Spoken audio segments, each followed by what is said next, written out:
Presenta este programa Banco República, CFA Society Uruguay, CUTSA, Fábricas Nacionales de Cerveza, Interamericana de Cómputos.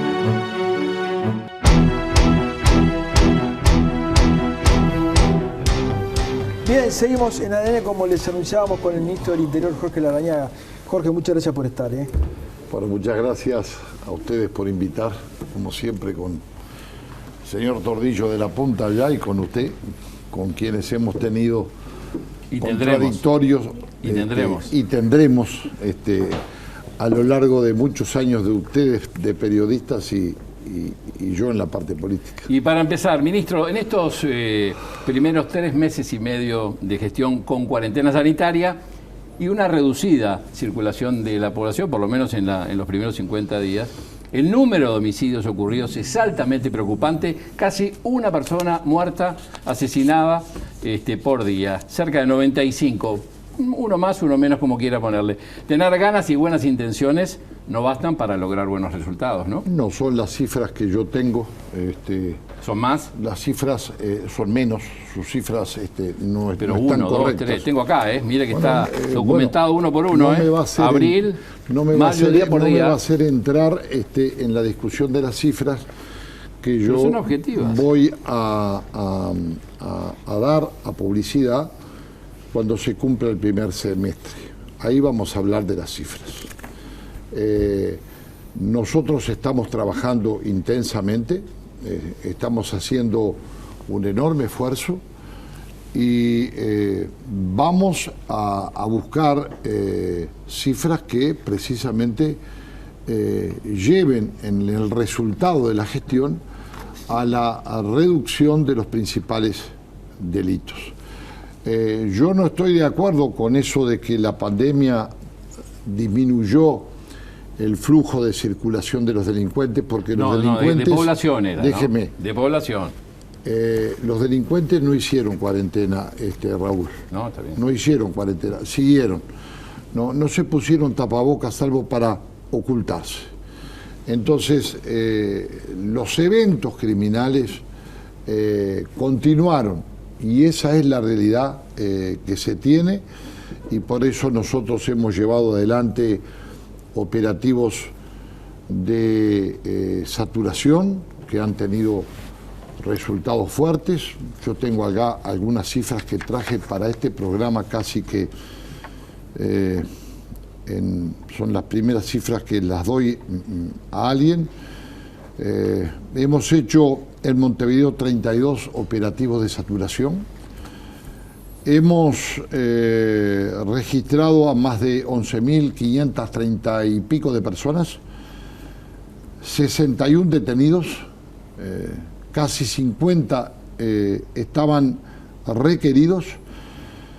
Se registraron 7.000 autos, 6.800 y pico de autos. Se incautaron más de 170 vehículos. En todo el país, incautamos más de 1.050 armas en distintos operativos, y solamente en los operativos de saturación, en el microtráfico, logramos incautar más de 1.180 kilos de distintas sustancias. Entonces, esto marca un trabajo muy fuerte de la policía. Hemos quemado más de 10 toneladas de drogas, mucha de la cual se había obtenido en procedimientos en el anterior gobierno, los anteriores periodos. La abrumadora mayoría.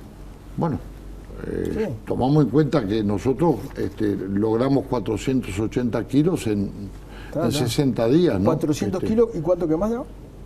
Quemamos casi 10 toneladas. 10.000 kilos. Exacto. Y está, por eso digo, de 10.000 kilos, 400 eran ustedes. Perfecto. No, está bien, digo, simplemente señalo, Jorge, nada yo más. no estoy haciendo comparaciones. Está bien. Digo, estoy simplemente diciendo de que nuestra tarea es llevar adelante la quema de esa droga. Se hizo con los técnicos del Instituto Técnico Forense, con los escribanos, con personal de salud pública, con todas las medidas de seguridad, que es lo que la gente también reclamaba y exigía. Vamos a hablar de los homicidios. Si los homicidios aumentan, ¿no? Al ponerle, ¿estás terminado tu gestión? Los homicidios aumentaron. ¿A vos te parece que eso es una señal de que es una gestión que fracasó? ¿Se aumentaron los delitos? Yo no puedo estar contestando esa pregunta. No, pero no. A 100 días de la gestión, porque... No me entendiste, no me entendés. Vamos, cambia la pregunta. Me llevas a una gimnasia. ¿Me permitís cambiar la pregunta? En donde me planteas un tema y me planteas una disyuntiva. ¿Me permitís cambiar la pregunta? Sí. Un gobierno que empieza su gestión, cuando lo termina, tiene más cifras de delitos, ¿se puede considerar que ese gobierno en seguridad pública fracasó solo por medir que los delitos aumentaron? Sí, señor. Lo he expresado claramente. Yo te voy a decir una cosa que yo dije con el gobierno anterior. Sostengo. Si vos y yo acá ahora, no estoy hablando luego lo que pasa después, ¿verdad? Si los agarran, si no los agarran. Pero si vos y yo tenemos dos revólveres acá, salimos a la calle, ¿no? De noche, y elegimos el primer transeúnte que pase, le pegamos 2 tiros y nos vamos corriendo, cometer un homicidio es una papa. Solamente falta la voluntad de hacerlo, dar la voluntad de hacerlo. Entonces, ahí, ¿qué responsabilidad tenés vos como ministro? ¿Qué responsabilidad tiene la policía de que 2 locos salieron y al primero que encontraron en la oscuridad de la noche le pegaron un tiro? ¿Cuál es tu responsabilidad? Mire, no importa, no importa. Yo creo que asumo como propia una responsabilidad que es en el colectivo de la sociedad. Yo sé lo que tú decís y lo entiendo y lo comprendo. A veces es imposible evitar que un criminal, por ejemplo, matara a 3 soldados porque simplemente tenía la fobia de que lo habían echado de la Armada y ultimó vilmente a 3 jóvenes que a lo sumo el pecado que cometieron fue haberles dado posada para que durmieran de noche y terminaron dolorosamente muertos. Yo sé eso. Pero el tema es que tenemos que hacernos cargo, tenemos que ser responsables y tenemos que luchar entre todos, desde el Ministerio del Interior, el Poder Judicial, el periodismo, la sociedad, la educación, las políticas sociales.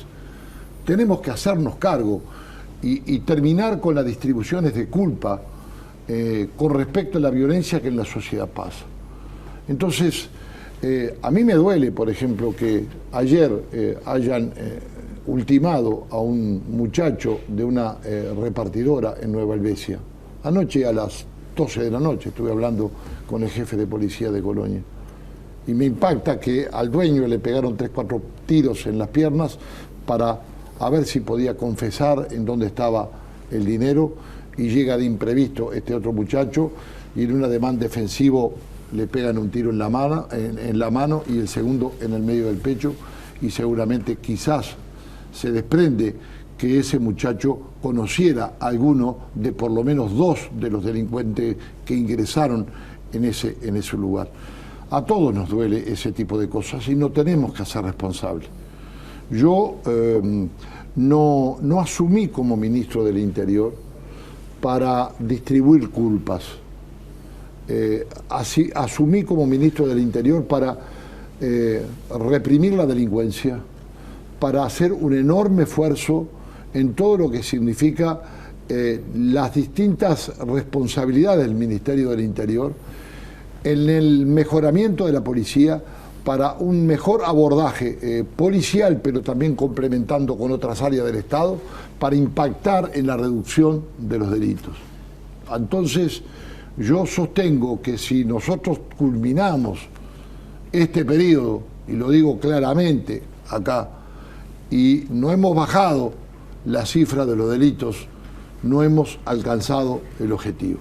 Ministro, en estos tres meses y pico, 100 días, ya ha tomado contacto con el Ministerio, con el instrumento que tiene el país para combatir la delincuencia, el Ministerio del Interior. ¿Qué balance hace de lo que son los recursos materiales, humanos que se encontró en el Ministerio del Interior? ¿Está conforme con lo que encontró? Bueno, yo no he sido un duro crítico de la gestión anterior. Yo creo que no administraron como debían administrar los recursos para tener todavía mejores resultados y mejor policía. Lo dije antes y lo sostengo ahora. Tenemos un parque automotriz donde un 30 y pico % del mismo está fuera de circulación. Tenemos comisarías y destacamentos vacíos. Tenemos establecimientos carcelarios que realmente, para ser muy benévolo, son un desastre, realmente muy malos. Y había una cantidad importante de inversiones que no se debieron haber hecho, algunas de las cuales pudimos frenar y otras no. Entonces, estamos acudiendo a los recursos humanos.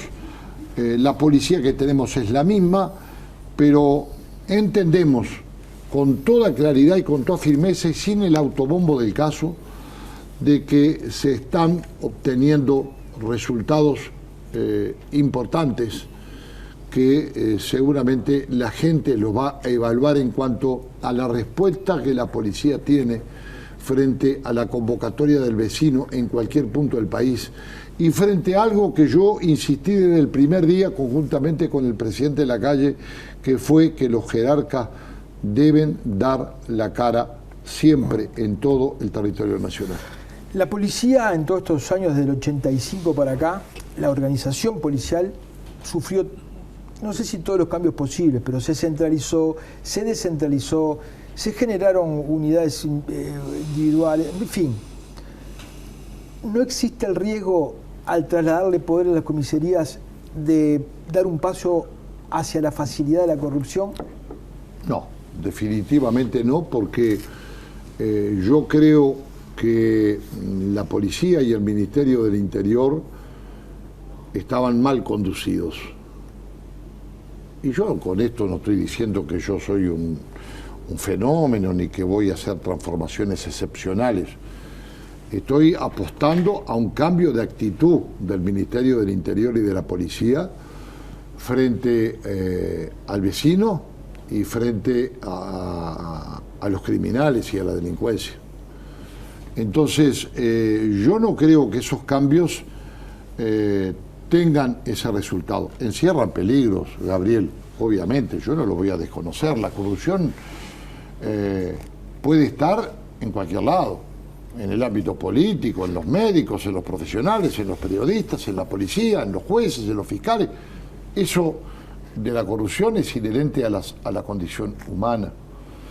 Creo sí que determinadas reformas que nosotros hemos ido estableciendo, como el traslado del pago a la jefatura, como la necesidad, en la medida que se nos permita, de tener una presencia de las comisarías, va a generar inmediatez ante el vecino y no ausencia de autoridad en barrios o en zonas del interior del país donde hoy tenemos comisarías y seccionales o destacamentos part-time, en donde la gente tiene que recorrer decenas o incluso algunas centenas de kilómetros para llegar a la autoridad.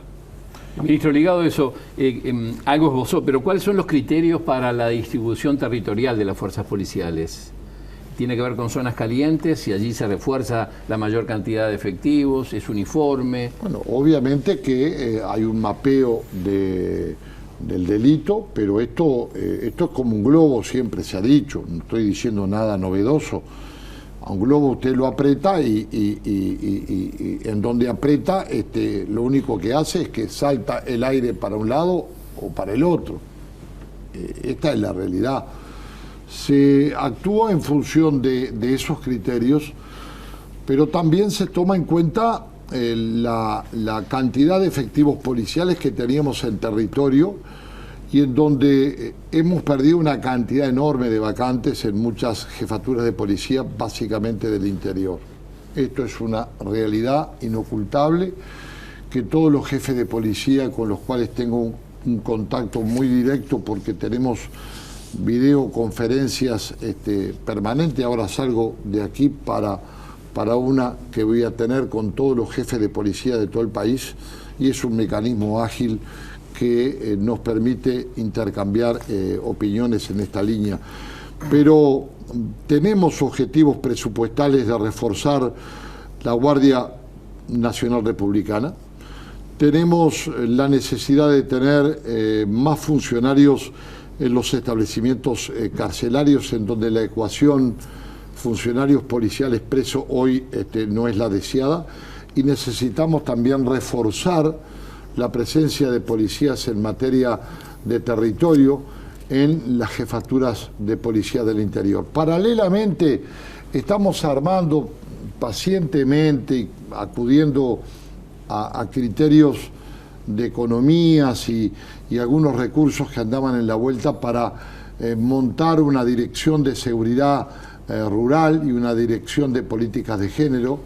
La primera para abatir la inseguridad pública en el interior y el abigeato, que es uno de los graves problemas. Y ya estamos también en la llegada de más tobilleras para el tema de las políticas de género, porque creemos que esa es la línea y no la custodia personal que distrae policía y lamentablemente no tiene efectos de cobertura para las víctimas de violencia de género.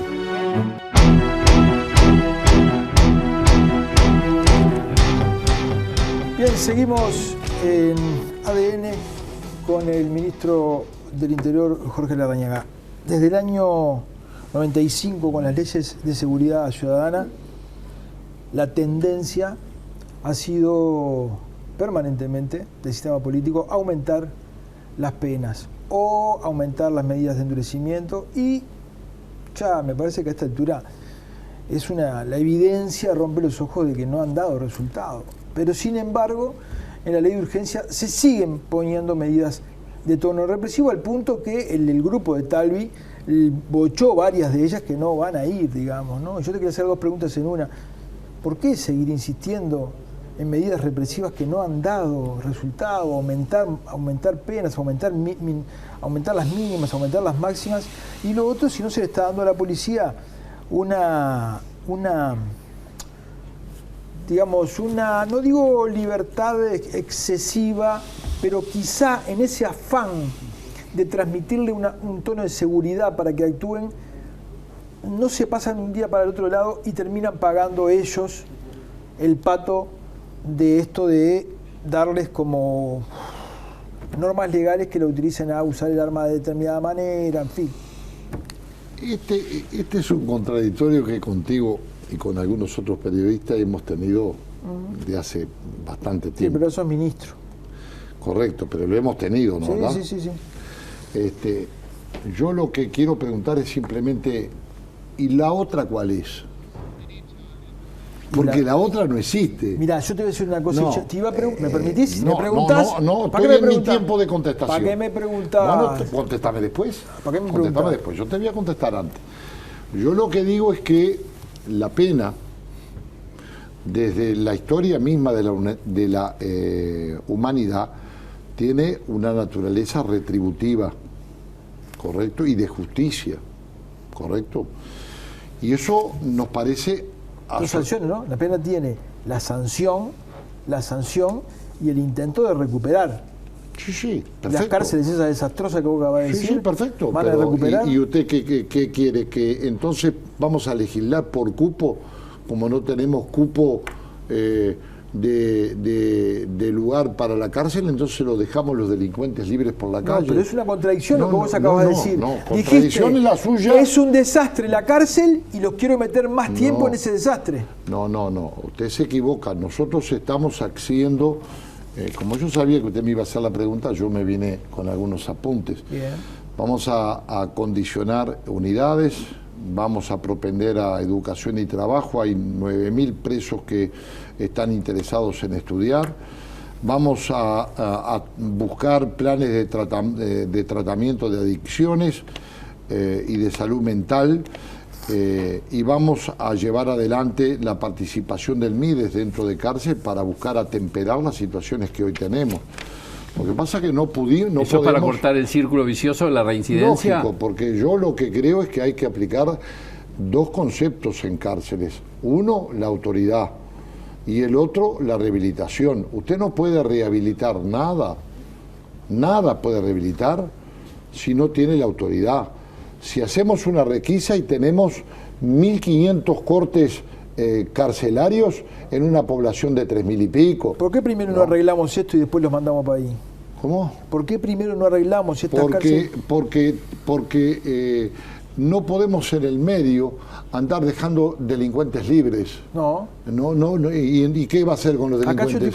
¿Qué va a hacer con los delincuentes? Estamos cometiendo un error. Yo te voy a decir, estamos cometiendo un error, y es que siempre que tratamos la seguridad pública, invitamos al Ministerio del Interior. Pareciera que el Frente Amplio en los últimos tiempos, el último año, se dio cuenta de que la seguridad pública, la policía, es un factor pequeño de la seguridad pública. La salud es importante, el MIDES es importante, la educación es importante. Señor, estamos de acuerdo. Esa es la solución. Estamos de acuerdo. Estamos con el proyecto de la ONG Nada Crece a la Sombra. Vamos a hacer por primera vez, con médicos de ese proyecto, Papa Nicolau, a todas las personas privadas de libertad femenina, por primera vez. No. El tema es que el Frente amontonó presos y no practicó políticas de rehabilitación, o se quedaron cortos y a mitad de camino y fracasaron. Todos fracasaron, ¿no? Sí, yo estoy hablando de los 15 años anteriores. Vos dijiste, si un gobierno termina con más delitos de los que empezó, fracasó. Sí. Desde el 84 para acá, todos terminaron con más delitos, o sea que todos fracasaron. Yo me propongo no fracasar. Pero yo estoy hablando de lo mío. Estoy hablando de la gestión. 15, pero usted también, yo le recuerdo a... La gente puede creer de que nosotros nos estamos peleando con el señor ¿Y no se están peleando? O con Raúl Ponce. Y siempre hemos tenido discusiones y son queridos amigos. Pero ya que él me pega, televidente como el señor me da, yo le voy a dar también. Porque yo lo escuché en un programa que usted tuvo conmigo, que uno de los grandes fracasos de Bonomi había sido no haber practicado más soluciones de izquierda. Exacto. Eso me lo dijo a mí usted. Sí. Y bueno, y realmente no practicó de izquierda ni de derecha, porque todas fueron resultados equivocados. En los últimos el último año. No, que en los últimos años, son 15 La izquierda años. Tiene un discurso social que no lo aplicó. No lo aplicó. Sí, pero la izquierda empezó con una ley de humanización carcelaria que liberó... No la aplicó, liberó presos, y bueno, pero eso fue el Frente Amplio. Y después terminaron haciendo una cárcel de baja peligrosidad. ¿No estás de acuerdo con que hay que combatir la seguridad, con la inseguridad con todos, con la educación, con eso, ¿no te parece? Pero sí, estoy de acuerdo. Y de eso es lo que yo estaba hablando cuando dije que Bonomi le había faltado izquierda. No. Yo digo de que tuvieron todas las herramientas para aplicar y no las aplicaron. Pasaron tiempos de bonanza para llevar adelante políticas y no lo hicieron. Hoy, tú sabes muy bien, porque conoces ese tema, que los recintos carcelarios están en condiciones muy malas. Y no los dejamos mal nosotros en estos 100 días de gestión. No. Esa es la realidad. Estamos intentando resolver situaciones extremadamente complicadas. Ahora, yo lo que digo es, y esta deriva de discusión que entrevera una cantidad de cosas no tiene orden, lamentablemente por culpa tuya y por culpa mía, entonces vamos, cada uno contesta lo que le conviene contestar, pero yo estoy de acuerdo, y en eso coincido contigo, en que tiene que converger y dejarnos de embromar políticas sociales, políticas educativas, políticas de seguridad, políticas de rehabilitación. Ahora, ¿sabe una cosa, mi querido amigo Pereira, mi querido amigo Raúl? fracasaron las políticas sociales, fracasaron las políticas educativas, fracasaron las políticas de seguridad y fracasaron las políticas de rehabilitación. Eso es lo que yo le culpo al Frente Amplio. ¿Vos? La última, ¿el narcotráfico es el responsable de todos los problemas de seguridad de este país? ¿O de la mayoría de los problemas? Yo creo que de la mayoría. No estoy en condiciones de poder ser tajante, de establecer porcentajes. Pero yo creo que el tema del narcotráfico es un tema que desde hace muchos años impacta fuertemente en el país. Y lo han dicho gente con más calificación que yo en la materia. Y es algo que tenemos que combatir con inteligencia, con recursos tecnológicos para evitar ese flujo que nos viene de Colombia, Perú, Bolivia, ese exceso de producción de drogas que después pretende salir por el Uruguay hacia el resto. También tenemos consecuencias que ya vamos a empezar, y ya tenemos denuncia en esa materia, de que la legalización de la marihuana va a terminar exportando marihuana ilegal para otros países, lamentablemente. ¿Vamos a ser productores? ¿Vamos a empezar a ser productores? Los hechos están ahí. Cuando el gobierno de México le declara la guerra al narcotráfico, ¿no? Y el resultado son 60.000 muertos, ¿qué te deja eso a vos? Me deja que, te lo he escuchado a ti tantas veces porque te escucho, te miro y te leo. ¿Tá? Como suelo hacer con todos los periodistas inteligentes de este país e informados. Me parece que no es asimilable la situación de México con Uruguay. No tiene nada que ver. Con toda franqueza, me gustaría un día tener una larga charla contigo mano a mano o con quien vos desees y poder analizar eso. Pero la realidad de México... hemos estado con actores políticos que han calificado como de Estado fallido, no lo hago yo, pero has dicho hasta eso, y una realidad que es asombrosamente diferente. Entonces, me parece que no es comparable la situación de México con la situación de Uruguay, lo sostengo claramente. Creo que nosotros podemos dominar... Ojalá nunca lo sea. Obviamente, para eso, pero digo, es la sociedad de nuestros hijos. No, digo, porque tampoco la sociedad de hoy, la sociedad de hoy no es la de hace 20 años. No es. Y dentro de 20, quién sabe cómo estaremos. Pero no es porque hemos sido demasiado permisivos con una pérdida de valores y de respeto y de principios que lamentablemente se ha dado por múltiples factores en la sociedad y no por responsabilidad de un partido, sino quizás por responsabilidad de todos. ¿Antes de fin de año vas a volver otra vez? Sin que tengamos que perseguirte tanto como te perseguimos para estar bien. Audiencia, me voy a decir una cosa. El señor a veces tiene una audacia muy importante, muy importante. Gracias, ministro. Sí, que me está leyendo. No, usted tiene una videoconferencia. Tiene una videoconferencia, le estamos ayudando en la agenda, ¿no? Bueno, hablaremos después, sí. Vamos a venir antes de fin de año. Cuando quiera está invitado, usted sabe que sí. No, yo no me hago invitar. No, ustedes me invitan. Te invitamos. Invitamos y te perseguimos. Sí, muchas gracias. No me persiguen. No, muchas gracias. Me mandan jugadores de todos los colores para perseguirme. Tanta, de verdad. Tanta.